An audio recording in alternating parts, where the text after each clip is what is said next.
எல்லாம் வல்ல பழனியாண்டவன் அருளால் அனைவருக்கும் இனிய தமிழ் புத்தாண்டு நல்வாழ்த்துக்கள். இன்றைக்கி தமிழ் புத்தாண்டதுமா கோவிலுக்கு போகலான்னு கிளம்பிட்டோம். எங்கேன்னு பார்த்தா நம்மளோட மோஸ்ட் ஃபேவரட் பிளேஸான பெரியாவுடையார் திருக்கோவில், அங்கே தான் நம்ம போயிட்டு இருக்கோம். வந்து ரொம்ப நாள் ஆச்சு. இன்றைக்கி விசேஷ நாளுங்கிறதுனால ஓரளவுக்கு கூட்டம் இருந்துச்சு. பெரியாவுடையார் கோயிலை பற்றி எல்லாத்துக்குமே தெரியும்.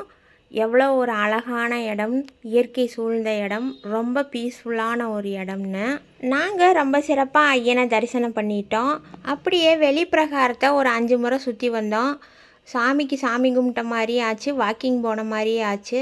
ஏன்னா செப்பல் இல்லாமல் நம்ம நடக்கணும்னா இப்போ இருக்க சூழ்நிலைக்கு கோயில்களில் மட்டும்தான் இந்த வெளிப்பிரகாரத்தில் செப்பல் இல்லாமல் நம்ம நடக்கிறது நம்ம காலுக்கு ஒரு அக்கு ப்ரெஷர் மாதிரி ரொம்ப நல்லது உடம்புக்கு. தம்பி பையன் விளையாட ஆரம்பிச்சிட்டான். இந்த வீடியோ நான் இங்கே முடிக்கிறேன். மற்றொரு வீடியோவில் சந்திக்கும் வரை நன்றி, வணக்கம். நம்ம சேனலை இப்போ தான் புதுசாக யாராவது பார்த்தீங்கன்னா சப்ஸ்கிரைப் பண்ணிட்டு பாருங்கள். அப்படியே வீடியோக்கு ஒரு லைக் பண்ணுங்கள். வீடியோ பற்றின கருத்துக்களை கமெண்டில் சொல்லுங்கள். நன்றி, வணக்கம்.